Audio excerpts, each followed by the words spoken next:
So this is a little different than my typical reviews. This is going to go over how I've made a battle board.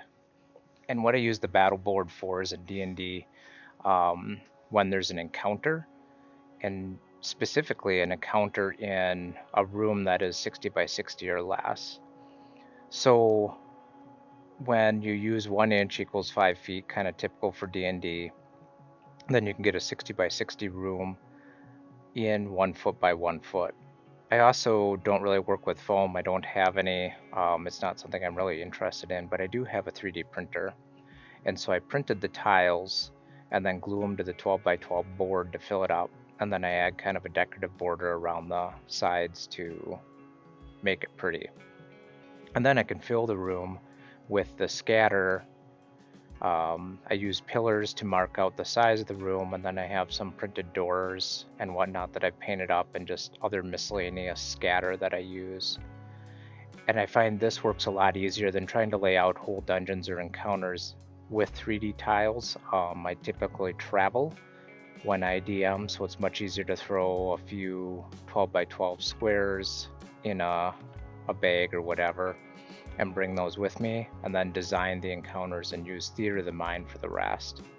So this video is going to go over how I build these and basically show you how to build a similar one to what's on the screen. So the original intention with building this was to not really use any power tools. So I'm just cleaning up the 3D prints here. I've already primed them with some spray primer to get them ready for the acrylic paint. So it's important to get the sides all flattened out so that they fit together well, and that's what you can see I'm doing here. And then just sanding to knock off any of the high spots.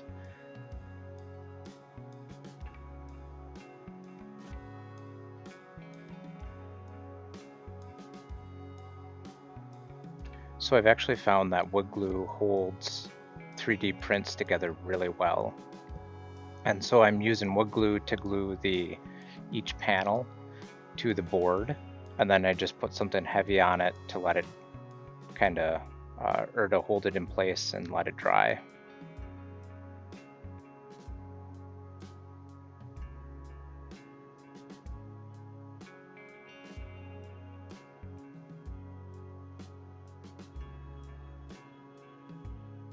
Now, unfortunately, I did end up having to use my table saw to trim down the board. It was just a little bit too big.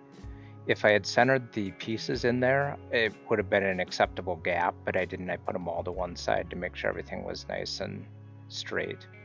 So here, when I get ready to paint the pieces, I've always struggled to get right in the cracks. So I'm just airbrushing on some black to fill that in so it won't show later when I paint.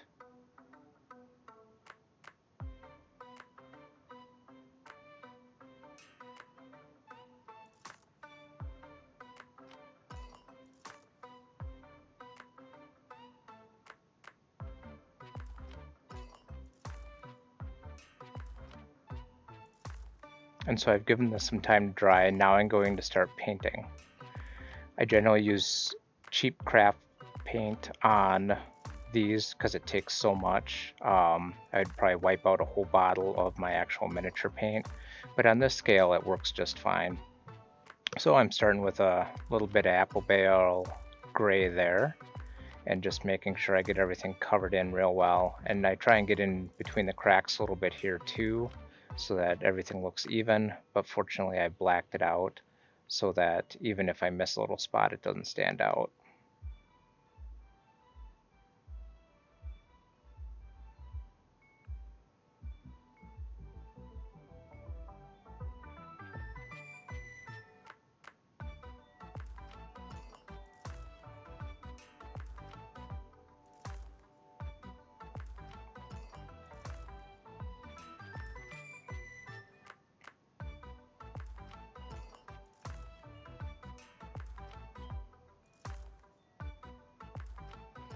So here I've let it all dry. It actually took 2 coats to get good coverage on it.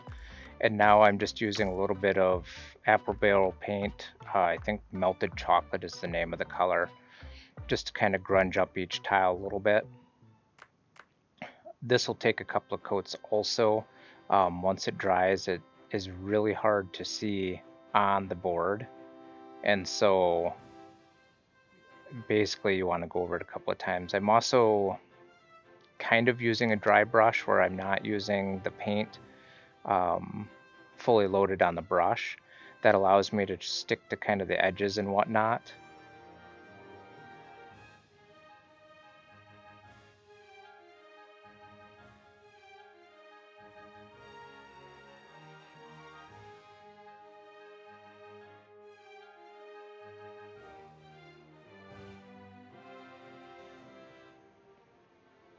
So now here I'm going to go over with one more dry brush of just kind of a lighter gray to highlight those edges back up, so it kind of looks like they're more worn than anything else.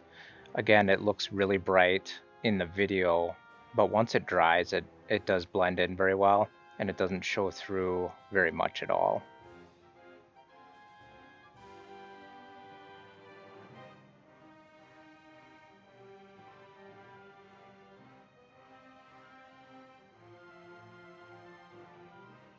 And so here I'm making a homemade wash. To be very honest, it's not something I've been successful at. This ended up not being dark enough. I think it has about 4 full vials full of black ink. And then I also like to add some airbrush flow improver, and that gives it the ability to not sit on top of everything, but to kind of work down into the cracks and whatnot. It's supposed to be a replacement for Nuln Oil if you've ever used that. However, like I said, it darkened everything up, but it didn't really give it the effect I want. So next time maybe I'll just try using Nuln Oil.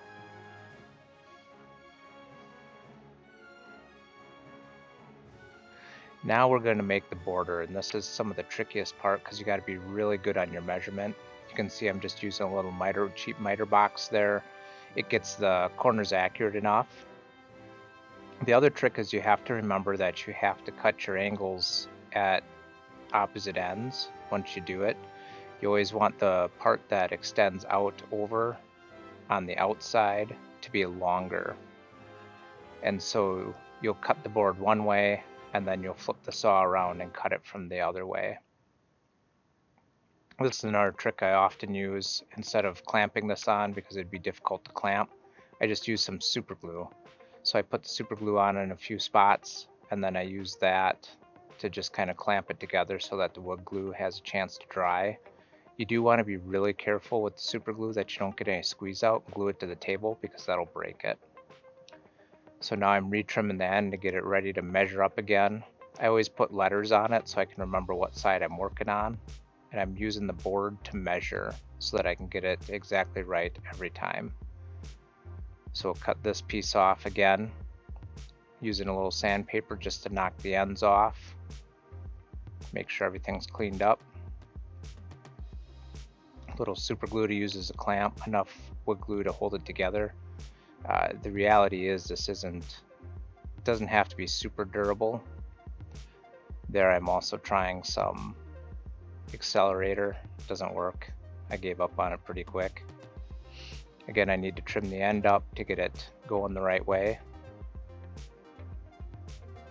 And this is just some, I believe it's called beadboard that was on clearance at Menards that I used for this. It's a little more decorative than the just plain mahogany that I used before.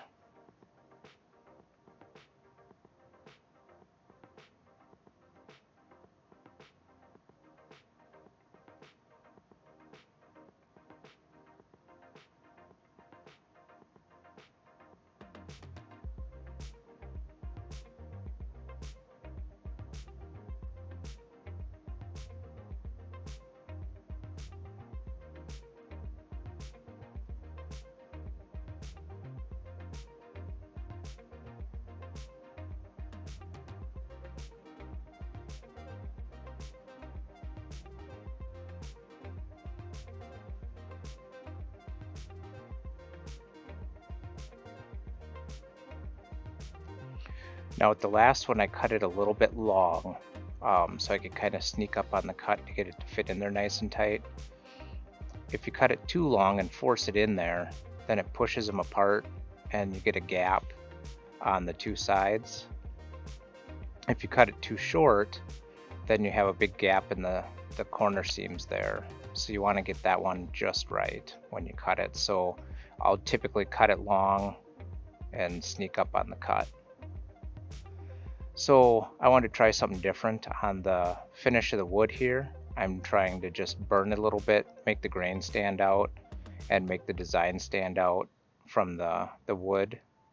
This is just pine, so I don't think it would have taken stain very well. And so that's why I just kind of gave it a burnt edge.